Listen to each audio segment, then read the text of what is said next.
Hey fam, I want you to like, share, and subscribe to our YouTube channel, youtube.com/Roland S. Martin. And don't forget to turn on your notifications. Of course, yesterday we talked about the First Lady of Virginia sitting there handing out cotton to black kids and on a tour of the mansion. What the hell is wrong with these white people? Okay, I'm telling y'all, we just might as well have a daily segment called Crazy Ass White People. Now, of course, we have this out of South Carolina, y'all. Ebenezer Avenue Elementary School in Rock Hill, South Carolina. Scott don't want to see the video, but he's going to have to see it. Earlier this month, they sent a 10-year-old school kids to experience picking cotton. Not cotton swabs, y'all. Not dealing with earwax. Damn experience picking cotton. The kids were even taught a damn slave song with the lyrics. I like it when you don't talk back, make money for me. Play this damn video. I like it when you don't talk back, make money for me. Make money, say money, money, money, money, money. I like it when you don't talk back. I like it when you don't talk back. Make money for me. Make money for me. 1, 2, 3, 4. Like it when you pick like that. I like it when you feel the sack. I like it when you don't talk back. Make money for me.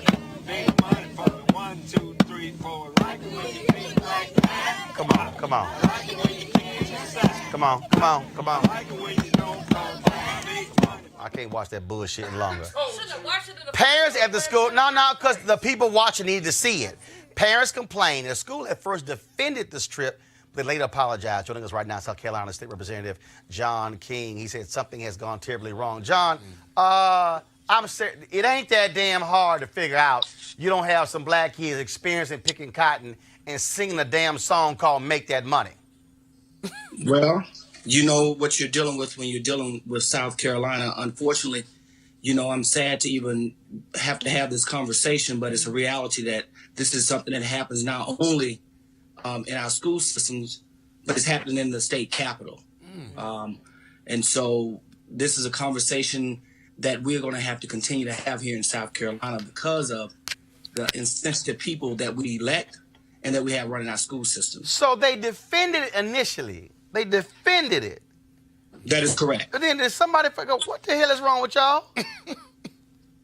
And Roland, I am out of 13-member delegation in my county. I'm the only black and the only Democrat in the whole county. We are the fastest growing county and one of the fastest growing counties in South Carolina. And where this happened, it happened in my district. And I've been very vocal against it.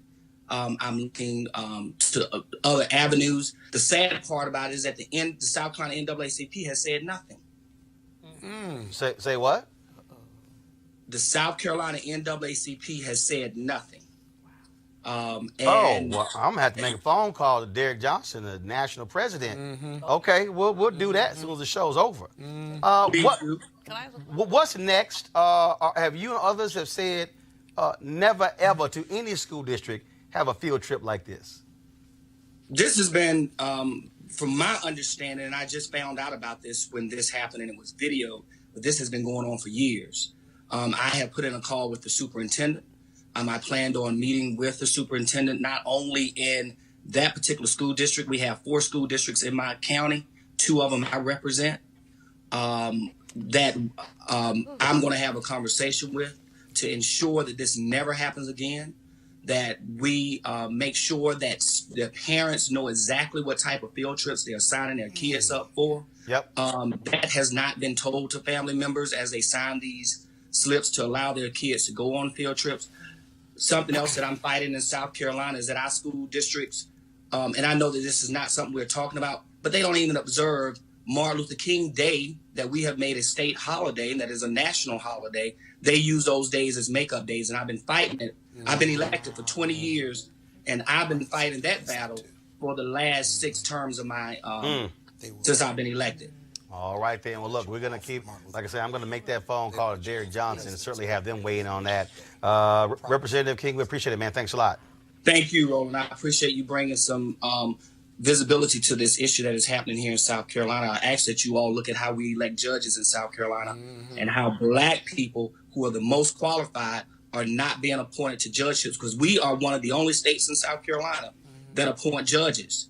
And a few weeks ago, a white guy was appointed to the appellate court who had DUI charges, and you had a black lady who was the first ever elected in South Carolina on the judge as a judge, who has 20 years of experience, who was denied the right to serve on the appellate court.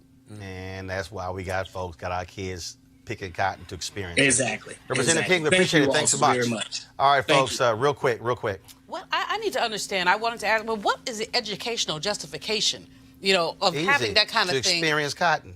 No, there has to be the whole notion. There is none. I know It's South Carolina. So you can do whatever you want to do in South The Carolina government's to our public children? statement said something else. The government's public statement said that we are not about reading books, that we are about innovation, education, and being as creative and technologically advanced as possible. This was their answer. So this will And go back to slavery and so to we don't advanced. just do classroom and books. We get our students out in the field. Right, in the field. You're right. Reporting. And Erica, and here's the reporting. piece. Okay. But here's the piece, though. This is the same state, a woman who lost in the primary, who's I'm going to defend the Confederacy. Absolutely. And then she said, well, my family really didn't own that many slaves. And then when they went back and checked, they found that her family was one of the 10 largest slave owners in the whole damn state. For sure, because we built this country for free, literally. And the other thing is, in that video, which I definitely understand was very difficult to watch, that I made myself watch, you hear the white teacher saying, I can't hear you. Right. Like, say it louder. Like Negroes say sing louder. Right. I'm telling y'all something right now. See, look, y'all should be thankful I ain't got no damn kids. Cause I'm letting y'all know how that would have went down if my kids would. I'm just letting y'all know right now, cause I mean it would not have been. Protest. Let's just say wouldn't have been that congenial if that was the case. But it's also a lesson. I gotta go ahead and say this right now. This is also a lesson to all y'all black folks watching. Y'all need to learn how to also tell your kids that if you are experiencing something foul like that, you will speak out, and I'm gonna deal with the repercussions later. They want to try to suspend you because what we cannot do is send our children to school and say, don't be disruptive. Not right. Don't act the fool in class. But if somebody gonna have a slave skit or have you experiencing cotton, that's when you say, baby, it's all right to go ahead and cuss your teacher out because that's just crazy. And I'm telling you, a whole bunch of us don't really press folk when it comes to that. All right, folks, back to our Roland Martin Unfiltered video in just one moment. Calling all HBCU alumni, students, and leaders. Enter the Ford Motor Company HBCU Mobility Challenge and win $25,000 for your school. Building on their long-term support of HBCUs, Ford is looking to improve mobility in HBCU communities through innovative solutions. The winning program will receive a grant of up to $25,000 to implement the proposal. The deadline to apply is March 31st, 2019. We want you to go to FGB.Life, FGB.Life for more information and to apply. Ford goes further in our community, and we certainly appreciate Ford Cares being a partner here at Roland Martin Unfiltered. Now back to your Roland Martin Unfiltered video.